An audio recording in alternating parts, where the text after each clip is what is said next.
In this video, we're going to be talking about eigenvalues and eigenvectors. Let's start with the definition. So let A be a square matrix.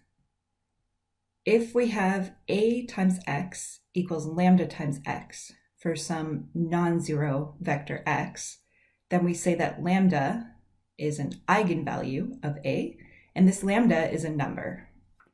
And we say that the vector x is an eigenvector of the matrix A.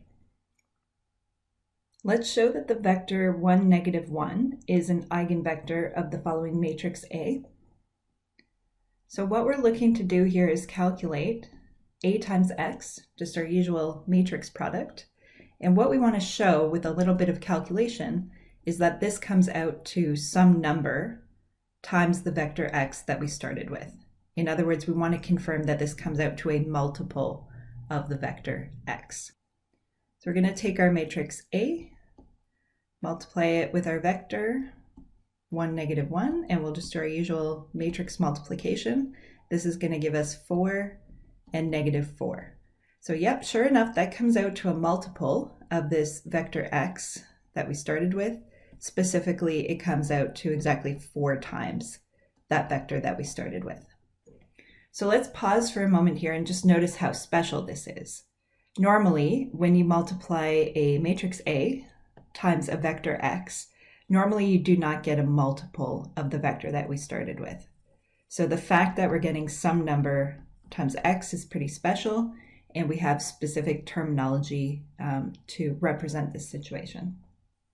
So we say that the vector x is an eigenvector of A, and if we want to talk about the eigenvalue, the number lambda, we can say x is an eigenvector of A corresponding to eigenvalue 4. Now if we go back to our definition, remember we excluded the possibility of the zero vector. So we specifically said that x should be a non-zero vector. And let's understand why we had to say that. So if you take a matrix A and you multiply it by the zero vector, for sure, you are going to get the zero vector. So A times the zero vector will always equal some number times the zero vector. Let's say that's trivial because that will always happen. There's nothing special going on there. So for that reason, x equals 0 is not considered to be an eigenvector. So in this example, we're going to see how to find eigenvectors. Specifically, we're going to find all the eigenvectors of this matrix A corresponding to the eigenvalue 6. So let's think about what we want. We want to find a vector x so that A times x gives us exactly 6 times x. And we could turn this into a matrix equation by just adjusting the right side here. Instead of saying 6x, let's say 6 times I times x, because we know that when we take the identity matrix times any matrix, we just produce that original matrix. So I times x is going to be the same thing as x. But by rephrasing it this way, we've actually phrased it in terms of a matrix rather than a vector. And what that allows us to do is bring everything over to the left side and then do some factoring.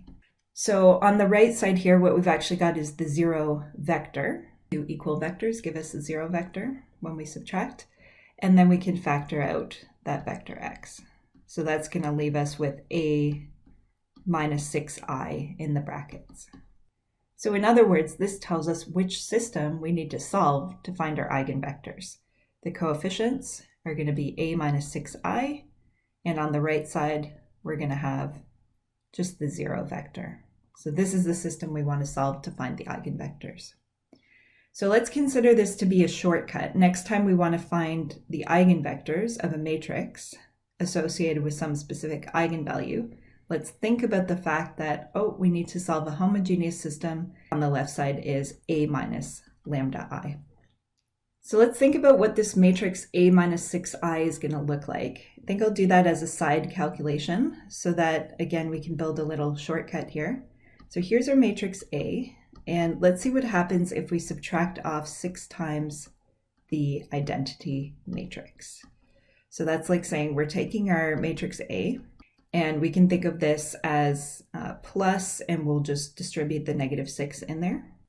And so if we add these two matrices together, really what's happening is that we're just subtracting 6 from the diagonal entries.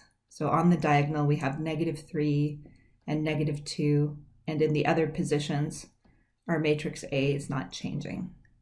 So again, let's develop a little shortcut here, because this is a process that we're going to be doing often.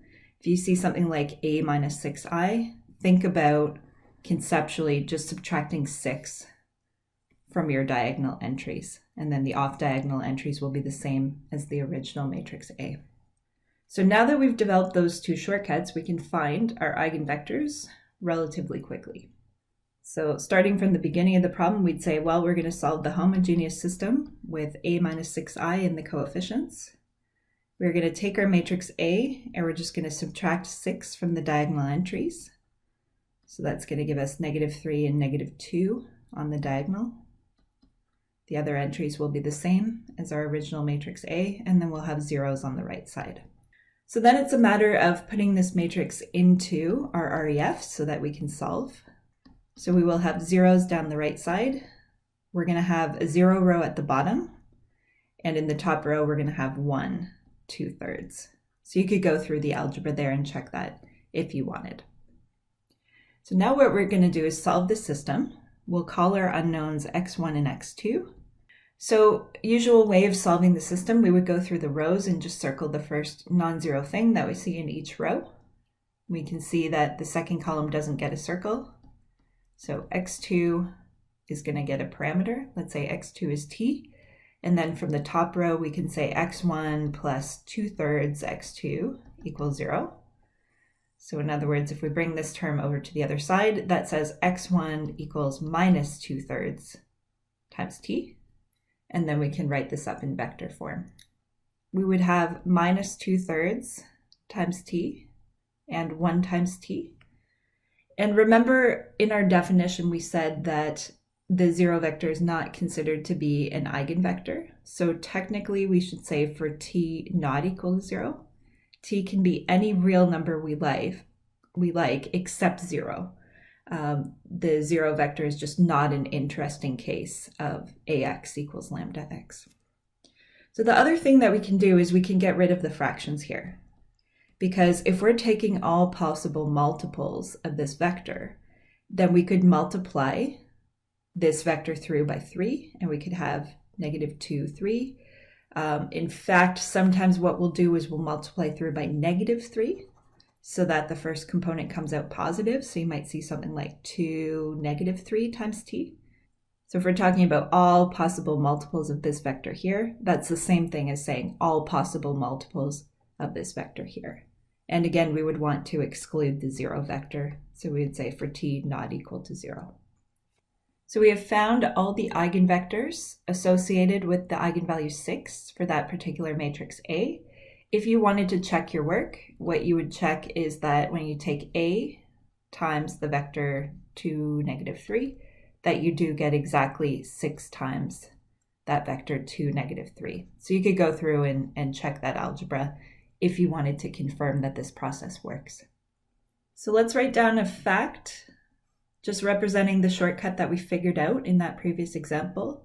To find the eigenvectors corresponding to a certain eigenvalue lambda, what we're going to do is solve a homogeneous system. What we're going to have on the left side is A minus lambda I. So now let's give another definition. We're going to talk about the eigenspace, and in notation we're going to write E sub lambda.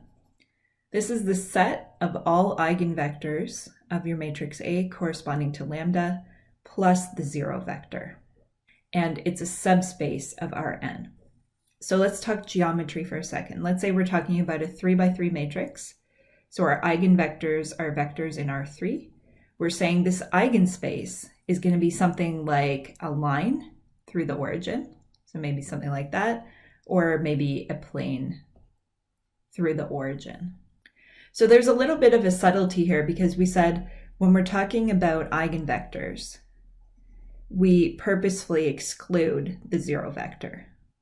And now we're saying, okay, now add the 0 vector to this set, and that gives you your eigenspace, E lambda. So the reason we want to do that is so that this eigenspace E lambda is a nice geometric object. It's something like a line through the origin or plane through the origin. So let's try another problem where we find some eigenvectors, and we're going to practice this new notation and this new definition of eigenspace. So our problem is to find a basis for the eigenspace E3 for this particular matrix. So really, that's essentially just a different way of saying we're going to find all the eigenvectors for this matrix here associated with lambda equal 3, and then we're going to write them down in a concise way just by writing down the basis for that eigenspace. So when we're talking about finding eigenvectors, we're talking about solving a homogeneous system. And what we've got on the left side is a minus lambda I. So in this case, it's a minus 3i. We know the eigenvalue is 3 because the eigenvalue is always recorded in the subscript when we're talking about the eigenspace.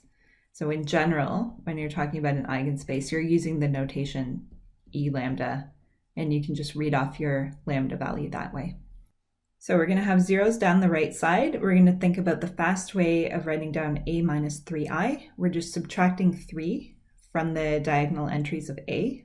So along the diagonal, we're going to have 1, -3, -4, and the other entries of a will just be staying the same. So there's our matrix a minus 3i. And then we want to put this whole system into our REF so that we can solve. So if we do that, we're just going to get a single non-zero row, and then we're going to get a couple 0 rows at the bottom. And then we can think about solving this system. So we'll call our unknowns x1, x2, x3. Can go through and solve in the usual way. So we'll just circle the first non-zero entry in each row. And there will be a couple of columns here without circles. So they're both going to get parameters. Let's say x2 is s and x3 is t. Top row tells us that x1 plus x2 minus 2x3 is equal to 0. So if we bring these terms over to the other side, we solve for x1. This would say x1 equals minus s plus 2t. Okay, and now that we have that, we're going to write this up in vector form. So this is now describing all our eigenvectors. So in vector form, we're going to have something that looks like this, and we'll just pull out our coefficients. So x1 is minus s plus 2t. That's going to be -1 times s plus 2 times t. x2 is s, so 1 times s and nothing times t. And x3 is t, so nothing times s plus 1 times t. Now let's go back and figure out the exact wording of the problem. The question was saying find a basis for this eigenspace. Okay, so we'll say a basis for E3 is, and what we're going to do is just grab our two direction vectors. So the -1, 1, 0, and the 2, 0, 1. So if the question were just list all the eigenvectors for this matrix associated with lambda equal 3, you would say, well, it's all these guys, and then we would just exclude the 0 vector just by saying x should not equal the 0 vector. So that's the conceptual difference between writing out all your eigenvectors, where you exclude the 0 vector, versus your eigenspace, where you're talking about a geometric object like a line through the origin or a plane through the origin. And here you do include the 0 vector just so that your object doesn't have a hole in it at the origin. So similar kind of problem. Now we're going to find a basis for the eigenspace E0 for the following matrix. So in general, when we want to find eigenvectors, we're talking about solving a homogeneous system. So we're going to have our 0 vector on the right side, and what we have on the left side, a minus lambda I. Now we can figure out our eigenvalue just by looking at the subscript here. Since we're saying E0, we know we're talking about the eigenvalue 0. So in other words, this comes down to subtracting 0 from all the diagonal entries of A. So really no change to the diagonal entries, and then we recopy the other entries of A just as they were originally. So in other words, there's been no change to the matrix A, which makes sense because A minus 0i is just equal to A. So we're just talking about our matrix A on the left side here, and we're going to solve the homogeneous system. So let's put this into our REF. So if you like, you can check those details. And then from there, we can think about solving this system. So we'll write up the names of our variables, x1, x2, x3. Can go through the rows of the matrix and just circle the first non-zero entry. So the column for x2 has no circle, therefore we can say x2 equal t. And let's solve for x1 and x3. So top row says x1 plus 1/4 x2 equals 0. In other words, if we solve this for x1 is going to be minus 1/4 times t. And then middle row is going to tell us something about x3. Middle row says x3 equals 0. Okay, so from there we can go to our vector form, write up our eigenvectors. So we're going to have minus 1/4, 1, 0 times t. And since we're right now writing down our eigenvectors, it would be good to exclude the possibility of the 0 vector. Or if you like, you could scale your vector, because we're already talking about all possible multiples of this vector here. So if we wanted, we could say multiply through by -4, make it 1, -4, 0 times t, and we'd still be talking about exactly the same set of vectors. And again, we would just exclude the 0 vector. Okay, so if the problem we're just saying list all the eigenvectors or find all the eigenvectors, we would be done. But the question was actually worded in terms of the eigenspace. It says find a basis for the eigenspace E0. So what that means is just pull out your direction vectors. So our basis for E0 just consists of a single vector. Let's say 1, -4, 0 is our direction vector. So when we actually graph E0, what we're getting geometrically is a line through the origin. So I just want to point out a subtlety that comes up with these eigenvalues and eigenvectors. Lambda equals 0 may be an eigenvalue of our matrix A. So different matrices will have different eigenvalues, but it's plausible that lambda equals 0 could be an eigenvalue, and we just saw it in this previous example. Whereas the 0 vector, x equal 0 vector, is never an eigenvector of A. And again, the reason for that is that it's just trivial to say that A times the 0 vector equals lambda times the 0 vector. That would always be true for any matrix A. So that's not considered to be an interesting case. So now we're going to turn our attention to finding eigenvalues of a matrix. To do that, we need a couple of facts. So first fact, let B be a square matrix. The system Bx equals 0 has non-trivial solutions exactly when the determinant of B is equal to 0. So here's the fact that we really care about here. To find the eigenvalues of a matrix A, we're going to solve the following equation. We want the determinant of A minus lambda I to equal the number 0. So let's understand why this equation here would lead us to the eigenvalues. So let's go through some reasoning here. Let's say lambda is an eigenvalue of A if and only if it satisfies this equation. So this is just the definition of what an eigenvalue is. It's a number, lambda, so that A times x equals lambda times x for some non-zero vector x. Okay, and then we could rephrase that equation. So we could say this is true if and only if. We can rearrange this so that we bring both terms over to the left side. We just factor out the x. So the equation now reads A minus lambda I times x equals the 0 vector for some non-zero vector x. Or you could even rephrase that as A minus lambda I times x equals 0 has a non-trivial solution. Because by saying x is not equal to 0 vector, you're just precisely saying this solution should be non-trivial. So this happens if and only if this system has a non-trivial solution. And our fact right up at the top of the page tells us exactly when a system has non-trivial solutions. Oh, it happens when the determinant of the coefficient matrix is equal to 0. So we can say this happens if and only if the determinant of A minus lambda I is equal to 0. So main takeaway here, if you want to find the eigenvalues of a matrix A, we're going to think about setting a certain determinant equal to 0, precisely the determinant of A minus lambda I, set that equal to 0, and that will lead you to the lambda values. So let's try an example. So let's find all the eigenvalues of the given matrix A. What we're going to do is solve the following equation. So we want to take the determinant of A minus lambda I and we want to set it equal to 0. So I'm just going to use the vertical bar notation for determinant. A minus lambda I just means subtract lambda from the diagonal entries of A. Leave the other entries of A alone. So there's our determinant of A minus lambda I, and we're going to set that equal to 0. So as we expand out the determinant, what that's going to give us is just a little polynomial equation, which we can solve for lambda.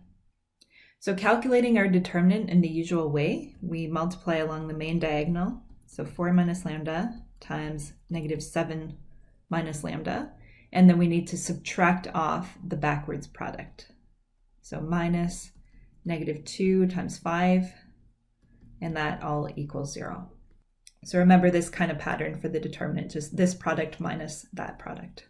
So if we expand out this polynomial, we get lambda squared plus 3 lambda minus 28 plus 10 equals 0, or in other words, lambda squared plus 3 lambda minus 18 equals 0. And then we can factor that. So you either factor or use the quadratic formula. Most of the time these will factor nicely. So lambda plus 6 times lambda minus 3 equals 0 leads us to our eigenvalues -6 and 3. So here's a summary of how to find eigenvalues and eigenvectors. So let's talk about the eigenvalues first.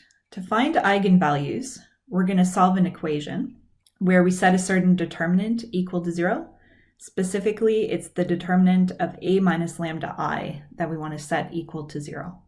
To find eigenvectors, we're going to solve a homogeneous system where we have A minus lambda I in the coefficients. So notice that there are some similarities to these two situations. They both involve A minus lambda I, so there is a potential to confuse the two. When we're thinking about eigenvalues, we're thinking about setting a certain determinant equal to 0, whereas when we think about eigenvectors, we're thinking about solving a system which has the 0 vector down the right side. So you'd either have 2 or 3 zeros here, depending on whether you're working in R2 or R3. So here's our last example. We're given a matrix A and we want to find the eigenvectors and eigenvalues geometrically. Well, let's try to understand what happens when A multiplies with a vector, x1, x2. We'll just actually do the multiplication here. So we'll take our matrix A, multiply it with the vector x1, x2, and let's see what we get. So just usual matrix multiplication, we get -2 x1, x2. So let's see if we can represent this with a picture. So suppose you start with any vector x that's in R2. After we apply A to it, let's understand what's happening. So with the first component, what's happened is we've changed the sign and we've doubled the value. So the x component has been multiplied by -2, whereas the y component has stayed exactly the same. So if we wanted to graph the vector ax, y component is going to be exactly the same as it was for the vector x, but the x component is going to be going in the other direction and it's going to be twice as long. So maybe something about there. Now, when we're thinking about eigenvectors of this matrix, we're thinking about a situation where ax is going to be parallel to x. So we could ask, for which x are ax and x parallel? So the reason why we're asking that question is because algebraically, an eigenvector has ax equal to lambda x. So in geometry language, that's just like saying ax and x are parallel. They're multiples of one another. Well, typically in these type of problems, the eigenvectors are going to be parallel to the axes. So let's just see what happens if we were to take a vector x that goes along the x-axis, something like this. What is ax going to look like? I'll draw it in a different color. Well, the x component is going to double and change sign, and the y value is not changing. So ax is going to be over here. So we can actually figure out what our eigenvalue is in this situation. Ax is going to be -2 times the vector x that we started with. So you could write ax equals -2x, and then from there you could say lambda equals -2. So we figured out one eigenvector and the eigenvalue that goes with it. Now, what if we think about a vector that goes parallel to the y-axis, something like this? So let's say that's our vector x. I'll draw ax in another color. Well, what is ax doing to our vector? It's multiplying the x component by -2, and it's not changing the y value. So in this case, ax is just going to look exactly the same as our vector x. We write that as an equation, ax equals x, and then we can pick out our eigenvalue. It's going to be 1. Okay, so I think we've got enough information to answer the question. Let's see exactly how the question was worded. It said, find the eigenvectors and eigenvalues. Okay, so let's talk about the eigenvalues first. The eigenvalues are -2 and 1. And then if we want to talk about the eigenvectors, we could say something like e -2 is the span of, and then just give a direction vector for e -2. So as we saw in the picture at the top of the screen here, any vector going parallel to the x-axis would be an eigenvector corresponding to lambda equal -2. So you could say e2 is the span, or sorry, e -2 is the span of 1, 0. Or you could say a basis for e -2 is the vector 1, 0. Two ways of saying the same thing. For the other eigenspace, we can look at the picture that we've got up at the top of the screen here. A basis for e1. Well, any vector going parallel to the y-axis is going to be an eigenvector corresponding to lambda equal 1. So if we wanted a basis vector for that eigenspace, 0, 1, or any multiple of that would be a good choice.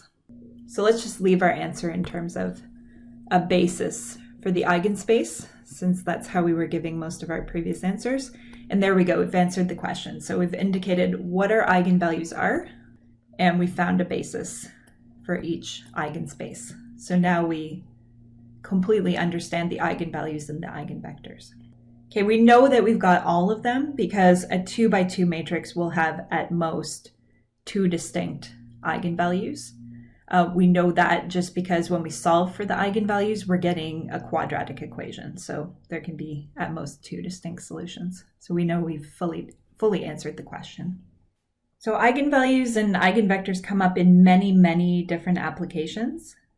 Just to give you a quick example, one of the situations they come up is when we're looking at the natural vibrations of an object. So just very roughly speaking, the eigenvectors speak to the shape of the vibration. They have something to do with the shape of the vibration. And the eigenvalues have to do with the frequencies of the vibrations. So one of the places that you'll see eigenvectors and eigenvalues is in a course that involves vibrations, and you see them in many other places as well. So that's our video on eigenvectors and eigenvalues. Thanks for watching.